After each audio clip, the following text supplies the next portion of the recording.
Welcome to Evolving Into Her. I'm Ashley Hope, and this is your weekly check-in to get out of your head, into your body, and back into alignment with the version of you who's already living the vision. So grab your favorite cup of tea, settle in, and let's get into the show.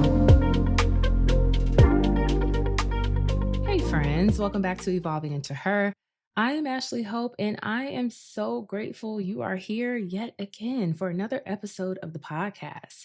So this week we're going to do something new, and I'm really excited about this. I want to hear from you. So since today we're wrapping up the Get Out of Your Own Way series, very powerful series, you get to vote on what series we dive into next. And voting closes on March 1st. So head to the comments on Spotify and vote in the poll under this episode. So here's a brief overview of your options. Option 1, permission to want more. And basically we're going to be talking about dismantling the guilt around ambition, around desire, around outgrowing the life and the people you used to fit into, because wanting more doesn't make you ungrateful. It doesn't make you selfish. It makes you human. And you're allowed to evolve past what you used to feel like was enough. Option 2, from scarcity to overflow. And we're pretty much going to be talking about rewiring never enough programming and learning to trust that money actually wants to come to you. That money is your friend. It wants to be around you, wants to kick it with you, wants to hang with you. This is for the woman who's tired of the constant lack mentality, and she's ready to shift into receiving, keeping, and growing what's meant for her. And option 3, we're talking about why you accept less than what you deserve. So we're going to talk about the patterns keeping you in kind of, sort of, almost relationships, situationships, entanglements, connections where you're giving way more than what you're receiving, and how to become the woman who's soft, secure, and actually chosen, right? Who's not just an option. So 3 different options you can choose from. Make sure you vote. You have until March 1st. Tell me what you need most right now. I'm building this for you. So let me know what's calling you, what's resonating for you. Okay, so let's get into today's episode. We are wrapping up the Get Out of Your Own Way series with this final talking point. And if you want to go back and listen to the entire series, I'll link all 6 parts in the show notes. And today we're talking about how playing it safe can block your blessings, and how the thing that feels quote unquote safe is actually keeping you from what God has for you. So grab something you can sip slow, pull up on the couch with me, and let's get into the show.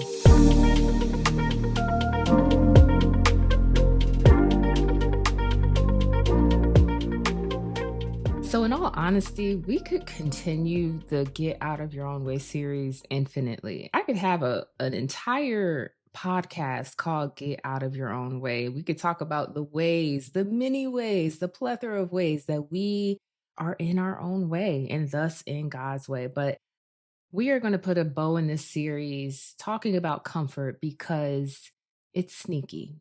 And the first thing I want to touch on is the difference between content and being comfortable, because they're not the same. And I think a lot of us get them confused. So real contentment, that feels like peace. That feels like genuinely being satisfied where you are while you're still growing. So it's not that hustle culture, I need more to be worthy energy. It's alignment, it's flow, it's gratitude for what you have and excitement about what's coming. But comfort, especially when your comfort has become a cage, that feels completely different. It's an entirely different frequency. So comfort is when you're staying where you are, not because you're at peace, but because stepping into something more aligned feels too scary. It feels too uncertain, too risky. And I get it. I understand. Your comfort zone feels safe. It's familiar. You know what to expect. There are no surprises. There are no unknowns. But here's what I've learned just through time, through experience. Sometimes what feels safe is actually just what feels familiar. And familiar isn't always what's best for you. So you stay in the relationship, that's fine, but not what you really want, not what you really need. You know it's not what God has for you. You stay in the job that pays your bills, but it doesn't light you up. You feel anxious every time you have to clock into work. You stay in the city that's convenient, but it doesn't feel like home. You feel stagnant. You feel stuck there. You stay in the version of yourself that's acceptable, but not fully you, not fully expressed. You're not fully fulfilled. And you will tell yourself that it's enough, that you should be grateful, that wanting more is greedy or ungrateful or too much. But what if playing small is actually blocking what God has for you? And so I want to explain what's happening in your brain when you choose safe over what's calling you. Your brain is wired for survival. We know this by now. That's its job. And to your brain, anything unfamiliar feels like a threat. The unknown is dangerous because it can't predict what's going to happen. So when you think about leaving that relationship or quitting the job, making that move, starting the business, your brain freaks out and it floods you with anxiety, with doubt, with fear. And it tells you all the reasons why staying is better. And your brain creates these neural pathways based on what you do repeatedly. So if you've been choosing safe for years, you've created this super highway in your brain. There's no traffic, there's no stoplights, there's no stop signs, there's no distractions, there's no toll booths. You can just go clear down that road. You're not going to have any resistance. It's a super highway in your brain. It's easy, it's automatic, the path of least resistance. But stepping into something new, baby, you've got to clear trees, you've got to lay down concrete, you've got to get permits. You got to get lawyers. You got to figure out zoning. You have to have the capital. That's like carving out a brand new trail. And it feels hard because it's unfamiliar. And your nervous system interprets unfamiliar as unsafe. So you stay. And it's not because you really want to stay, but because your body thinks it's protecting you. But sis, what if the real danger isn't out there in the unknown? What if the real danger is staying somewhere that's too small for who you're becoming? What if the real danger is staying in that misaligned relationship, in those misaligned friendships, staying in that job when God has called you to so much more? And listen, I'm not judging. I've lived this for years. If you've been here for a while, you know my story. I had a very comfortable life, good relationship, good job, good money. I was doing fitness coaching on the side and it was bringing in solid income. I was in the city that I'd always known, had a solid network there, had a solid friend group there. My family was there. And from the outside, it looked good. But on the inside, it just felt fine. Good enough relationship, good enough job, good enough city, good enough version of myself. And I kept telling myself I should be grateful that I had it better than a lot of people, that wanting more was selfish. But I wasn't living to my full potential if I was being very honest with myself. I didn't feel like my best self. Nothing felt really, really good. Nothing really lit me up. It all just felt safe. And I realized my comfort zone was blocking my blessings. So I had to make some really big decisions. And subsequently, I left my hometown. I ended that good relationship. I quit fitness coaching, even though the money was good. I pivoted my entire business. I moved to Houston. I chose myself. And girl, it was terrifying. I'm not going to lie to you. My whole body was like, what are you doing? This is safe. This is known. This is stable. Why are you leaving? But I had to take the leap anyway. The trajectory of my life depended on it. And so when I took that first leap, it opened the door for more. And when I proved to myself that I could handle discomfort, that I could trust myself in uncertainty, everything shifted. And since then, I've taken several more leaps, and each time it gets a little easier. And it's not because the discomfort goes away, the fear doesn't go away, the anxiety doesn't go away, but I've raised my tolerance for it. I learned to get comfortable being uncomfortable. And if you want to hear the full story, go back and listen to episode 3. It's titled I Chose Myself, My Midlife Awakening and Identity Shift. And I break down the entire thing there. It's a great listen. All right, so let me come back to this idea of contentment versus comfort. So I'm in a season of my life right now where I feel deeply content and I still have aspirations. I still have goals. I still have things I'm working towards, but it's not from this place of I need to do and to be more to be enough. It's from this place of I'm excited about who I'm becoming. I'm excited about what God has for me. And I haven't really talked about this much, but this year in particular, I've been praying and asking God to help me dream bigger, to believe bigger. And I've been journaling about what that could look like because I'm very good at what I do. I've been in this industry for a while, so it's natural and easy for me at this point, and I'm grateful for that. But I'm in this season where I'm like, God, show me how good it can get. Push me, expand me, surprise me. I don't want to stay comfortable just because it's easy. You know, I want to see what you have for me, what life has for me. Because yes, I'm content in my life, but I think in some areas I've been staying in my comfort zone, in my zone of genius, and I want to push myself a little more for no other reason than why not? Why not now? Why not me? I just want to see how good life can get, how juicy and expansive and fulfilling this life could get, what experiences could open up. You never know. And I'm in a beautiful place right now that I could have never planned for myself. And I got here because I was open to life surprising me, to God surprising me, but I had to be open to it. If I wasn't open, I couldn't have experienced it. I would have said no when that opportunity presented itself because it would have felt too uncertain, right? Too risky, too outside of the norm, too outside of what I knew, what I was comfortable with. And that's what God's been teaching me these past few years. Like sometimes He's trying to bless you, but we're so comfortable where we are that we can't even see it. We can't even see that door that opened, that opportunity that came to our doorstep. We're so attached to what's familiar that we're blocking what He's trying to give us. So it's okay to be content with your life, to be grateful for what you have, to be where your feet are and also want more. It's okay to desire more. It's okay to see how good it can get.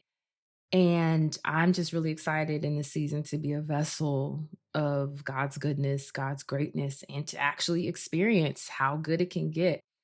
And some of y'all are not going to want to hear this. These days feel long, but baby, these years are flying by. Okay. And when you're at the end of this life, what do you want to look back on? A life of good enough, of playing it safe, of staying small because growth felt too scary? Or do you want to look back and be like, girl, you did that. You really lived a expansive, juicy, fulfilling life. You really went against the norm. You paved your own way. We had a good time. God, I am satisfied. That's what I want. When I'm 80, 90 years old, God willing, I want to look back with no regrets. And honestly, that's what drives so much of this work for me, especially with evolving into her. I'm always looking out for my future self, making sure I'm showing up today in a way that sets her up for greatness so she could be healthy, happy, and fulfilled at 60, 70, 90 years old, however many years God gives us. I believe in being where your feet are, of course, being present, enjoying the moment. But I also believe in setting your future self up, making sure she's good. The choices you make today, they are building the life you're going to live in 20, 30, 40 years. So, yeah, I want to look back and know I didn't settle, that I chose growth over discomfort, that I chose alignment over familiarity, that I chose myself over and over again. And that requires getting out of my comfort zone regularly, intentionally, consistently, even when it's uncomfortable, even when it's scary, even when it makes my chest tighten. Because here's what happens when you stay comfortable, when you stay in your comfort zone and your comfort zone becomes a cage, your world actually starts to get smaller. And the longer you avoid discomfort, the harder it becomes to do anything new. Things that used to feel easy start to feel impossible. Risks that used to feel manageable start to feel terrifying. And your capacity for growth literally shrinks. But the good news, the great news, is that the opposite is also true. So the more you expand, the more you can expand, the more opportunities you get to expand, the more you step into discomfort, the wider your capacity becomes. Things that used to terrify you start to feel exciting. The unknown starts to feel like possibility instead of a threat. You rewire your nervous system to trust growth instead of fear it. And so you may be asking yourself, Ashley, this sounds good, but how do I actually start to do this? How do you start to choose growth over discomfort? You start small. You don't have to quit your job and move across the country tomorrow. You don't have to blow up your entire life, but you do have to start choosing differently in the small moments, the everyday decisions, the micro choices that add up over time. And if you've been listening to this podcast for a while, you're going to notice a pattern here. For most of us, the answer is staying consistent in the little things. The practical advice I give you is always micro choices because I know my audience, a lot of y'all are type A, you're high achieving girlies. I know so many of you are looking for some complicated strategy, some big, bold move, a 10-step system. And God is like, daughter, relax. Okay. Go back to the basics. Stay consistent in the little things, the everyday way you show up. Practice devotion to becoming the woman I created you to be. That's it. That's the work. So maybe it looks like having the conversation you've been avoiding. I've had to do that recently, and my armpits were spicy. It was so uncomfortable. But once it was done, I felt so much relief, and I'm sure the other party did too. Maybe it looks like sending the message that makes you feel nervous, saying no and letting that be a complete sentence when you usually say yes, asking for what you want instead of settling. You get the point. Every time you choose discomfort, you're building evidence for yourself that you can handle it, that the unknown isn't as dangerous as it feels, that you didn't die, that God has your back, God has you covered, God has you in the palm of his hand, even when you can't see the full picture. And over time, you become someone who takes leaps, someone who trusts herself in uncertainty, someone who doesn't let fear make the decisions. So let's take a moment. Let's pause for a second. You can close your eyes if you can and just take a deep breath in and allow your belly to fully expand. Allow your chest to fill.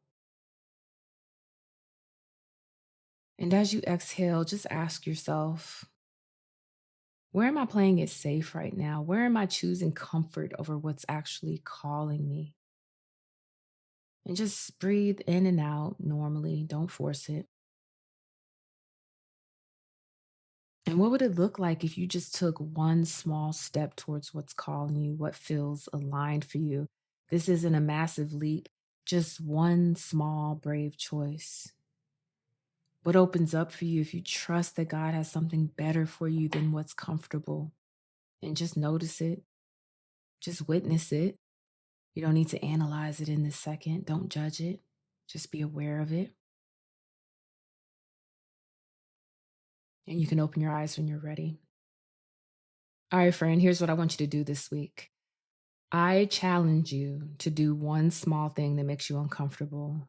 And it's not something reckless. It's not something that's going to blow your life up. Something that just stretches you a little bit. Something that makes your nervous system go, wait a minute, are we sure about this? Okay. And it could be something small as having a conversation you've been avoiding, asking for something you want because closed mouth don't get fed. Okay. Setting a boundary you've been scared to set, trying something new you've been putting off, posting something vulnerable, making a decision you've been overthinking. Whatever it is, make it small enough that you'll actually do it, but uncomfortable enough that it counts. Okay. And then just notice what happened, how your body feels, what your brain tells you, and just witness it. Don't just go along with whatever your brain says, whatever your mind says. Okay. I want you to challenge it. Notice the resistance. And also notice what's possible on the other side. Notice what opens up for you. And if you feel called to, in the Spotify comments under this episode, you can share that one small thing that you're doing this week that makes you a little uncomfortable. I would love to cheer you on and to celebrate you. And I'm sure the other women in the comments would love to as well. And remember that every time you choose discomfort, you're expanding, friend. You are proving to yourself that you can handle more. You're getting out of your own way so God can work through you. And that's the whole point. This entire series has been about getting out of your own way, stopping the patterns that block your blessings. And this one, playing it safe to the point that your comfort becomes your cage. This is a big one because sometimes God is trying to move you and you're holding on so tight to what's comfortable that you can't even see it. You can't even see what he's doing in your life. So let go. Open your hands, trust, take the step, take the leap. All right. If you haven't left a review and these conversations are resonating, if they're hitting for you, please take a minute out of your day to leave me a review on Apple Podcasts and or a rating on Spotify. It genuinely helps more women find the show. It helps the show rank.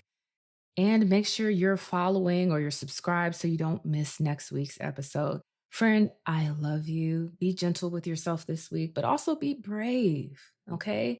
Choose one thing that stretches you, one thing that reminds you that you're capable of more than you think. And if you feel called, share it in the Spotify comments so we can cheer you on.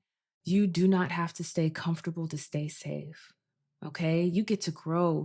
You get to evolve. You get to expand. You get to become. That is your birthright. Step into it. I'm Ashley Hope, and until next time, stay in devotion to your becoming. I'll see you next week. I'm Ashley Hope, and you've been listening to Evolving into Her. Thank you so much for being here with me. Thank you for choosing her, for choosing yourself.